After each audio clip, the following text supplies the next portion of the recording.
बोल साचे दरबार की जय। जय जगत जननी माता जी ट्वाटी सदा ही जय। बोल मेरे दिल वाली सरकार की जय। सिया राम सिया राम सिया राम। सात संगत जी, आप सभी को आज गुरु पर्व की बहुत बहुत बधाई हो। कार्तिक पूर्णिमा, मेरे गुरु नानक जी का संगत जी आज जन्मदिन है। मेरे हजूर बाबा दिलीप सिंह बेदी महाराज जी ने कैसे संगतों को एक गुरु नानक के रूप में दर्शन दिए, आइए एक संगत की आज आपके सामने साखी रखता हूँ। संगत जी, एक संगत कहती है कि मेरे ननियाल में मेहंदी मेरी नानी माँ जयपुर के दरबार में प्रसाद बनाया करती थी। वो मुझे हजूर के दर्शन के लिए ले गई। संगत जी, मैं किसी गुरु फकीर को नहीं मानता था। मैं सिख धर्म का था और गुरु ग्रंथ साहब के अलावा मैं किसी को नहीं मानता था। मैं दर्शन करने गया और ऐसे ही नमस्कार करके बैठ गया। दूसरे दिन भी संगत जी मैं दर्शन किए और नमस्कार करके बैठ गया। तीसरे दिन मैं जब दर्शन करने को बैठा तो ऐसा लगा कि उनका तेजस्व, जब मैं ध्यान लगाया तो लगा कि वो गुरु नानक के रूप में संगत जी मेरे हजूर महाराज जी बैठे हैं। मैंने ध्यान लगा के उठा और उनके चरणों पे मत्था टेक लिया और चरण पकड़ लिए। तब मेरे हजूर जी कहने लगे कि बेटा मेरे चरण छोड़ दे। कहता मैं नहीं छोड़ पाऊँगा। मैंने 2 दिन आपकी बड़ी ही मस्तानी देखी है। मैंने आपको 2 दिन बड़ी अवहेलना करी है। आज मुझे आप जो मिले हैं गुरु नानक के रूप में मिले हैं।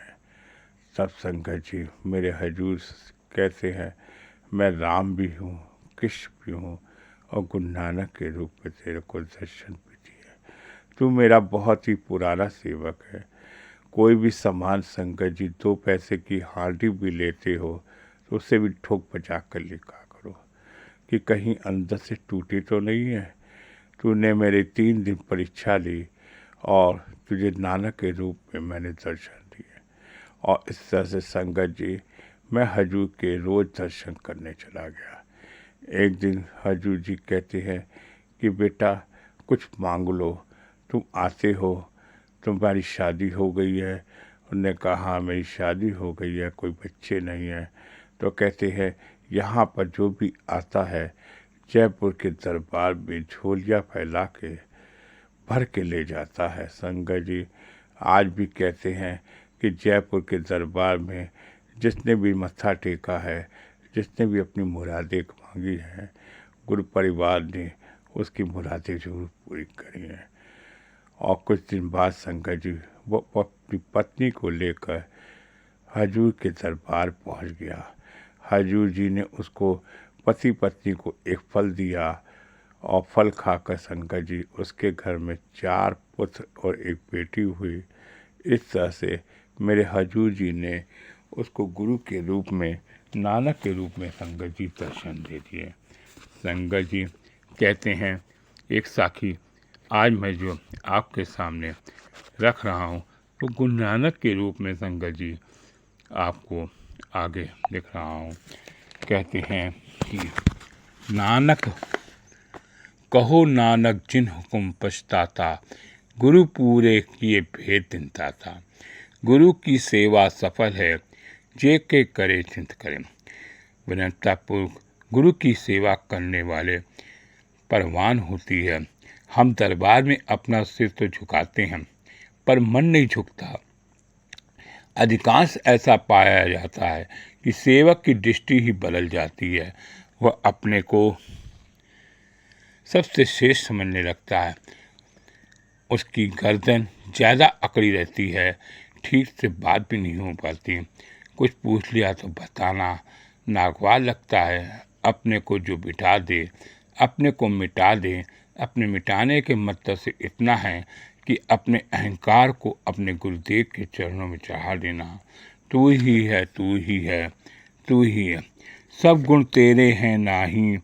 एक बार श्री गुरु नानक देव जी महाराज अपने कुछ शिष्यों के साथ जा रहे थे। चलते चलते अचानक उनका एक लोटा सामने कीचड़ में फेंक दिया और अपने बड़े पुत्र श्रीचंद जी को कहा, बेटा लोटा कीचड़ से निकाल कर लाओ।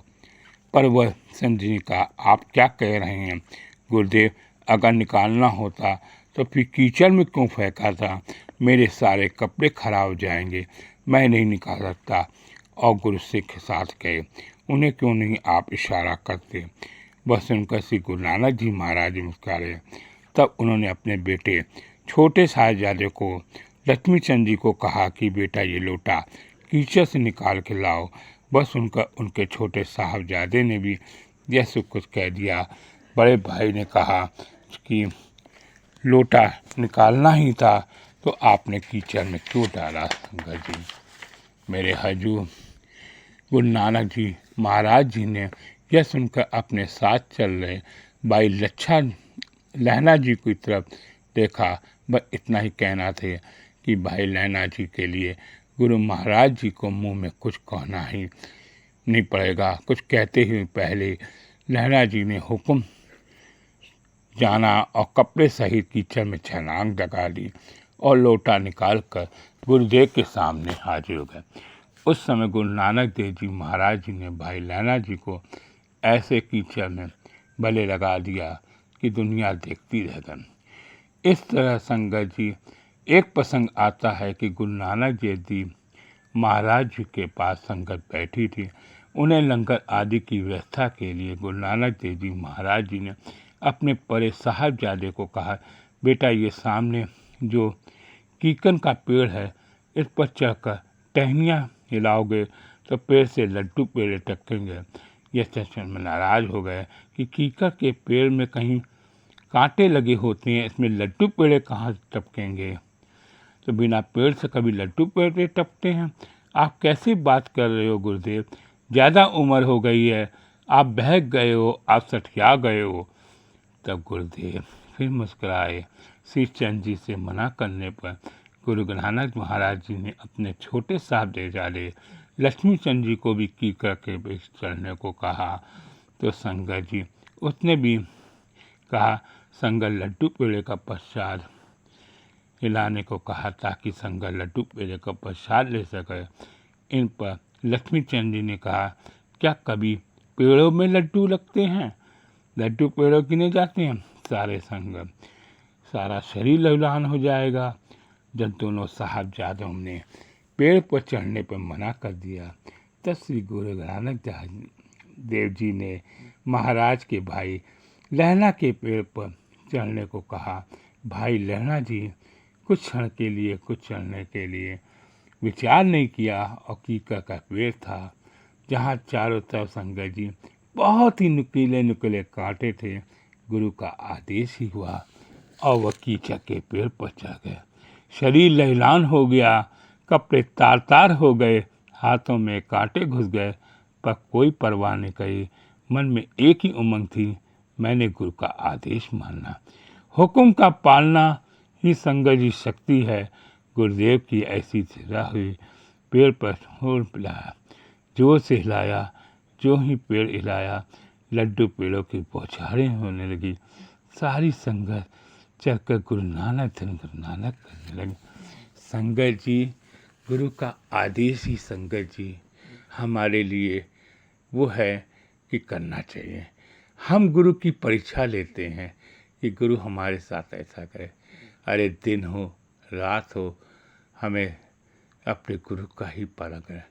तभी से कहते हैं कहूँ दिन कहूँ रात हर समय संगत जी गुरु महाराज जी मैं आपको याद करूं। साथ संगत जी मेरे हजूर बाबा दिलीप सिंह बेदी महाराज जी ने कई संगतों को नानक के रूप में दर्शन दिए। वो आज संगत जी मेरे लिए गुरु नानक के रूप में भी हैं। आज सारी संगत को गुरु पर्व की बहुत बहुत बधाई हो। और संगत जी जब आप अपने हजूर को एक बंद आंखों से देखेंगे तो आपको संगत जी वो गुरु नानक के रूप में मिलेंगे। बोल साचे दरबार की जय। जय जगत जननी माता जी ट्वाटी सदा ही जय। बोल मेरे दिल वाली सरकार की जय। सिया राम सिया राम।